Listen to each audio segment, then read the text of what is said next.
കുറേ ദിവസങ്ങൾക്ക് ശേഷമാട്ടോ ഞാൻ പുറത്തേക്ക് ഇറങ്ങുന്നത്. എന്തോ ഒരു ശ്വാസമുട്ടൽ പോലെയായിരുന്നു അതിനകത്ത് തന്നെ ഇരുന്നപ്പോൾ. അവിടുന്ന് ഞാൻ നേരെ കോളേജിൽ പോയി. എനിക്കൊരു 15 ദിവസത്തെ സൈൻ ഉണ്ടായിരുന്നു ചെയ്യാനായിട്ട്.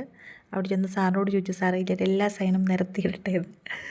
അത് കഴിഞ്ഞു അവിടുന്ന് നേരെ പ്രിൻസിപ്പളിനെ ഒന്ന് കാണണമായിരുന്നു. സാറിനെ കാണാനായിട്ട് അവിടെ ചെന്നപ്പോൾ സാറിൻ്റെ ക്യാബിനകത്ത് ആളുണ്ടായിരുന്നു. അപ്പോൾ ഞാൻ കരുതി ഇനി അതിൻ്റെ ഇടയിൽ ഇടിച്ച് കയറണ്ട, കുറച്ച് നേരം വെയിറ്റ് ചെയ്യാമെന്ന് വിചാരിച്ചു. കുറേ നേരം ഞാൻ വെയിറ്റ് ചെയ്തായിരുന്നു കേട്ടോ.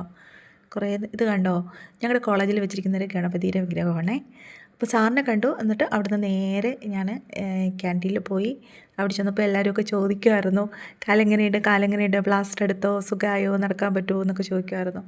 പിന്നെ അവിടെ ഞാൻ വിത്തൗട്ട് ചായയും, എനിക്ക് ഏറ്റവും ഇഷ്ടം ഉഴുന്നുവടയാണ്. ഉഴുന്നുവട ഉണ്ടെങ്കിൽ ഞാൻ ഉഴുന്നുവട എടുക്കത്തുള്ളൂ.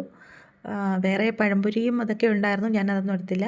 ഞാൻ അവിടെ നിന്ന് ഒരു വിത്തൗട്ട് ചായയും ഉഴുന്നുവടയും കഴിച്ചു. ഇന്നത്തെ എൻ്റെ ബ്രേക്ക്ഫാസ്റ്റ് ഇതാട്ടോ. അതെല്ലാം കഴിഞ്ഞ് പിന്നെ അവിടെ നിന്ന് എല്ലാവരൊക്കെ സംസാരിച്ചിട്ട് ഇറങ്ങി. അപ്പോൾ ഇന്നത്തെ വിശേഷം ഇത്രയേ ഉള്ളൂ.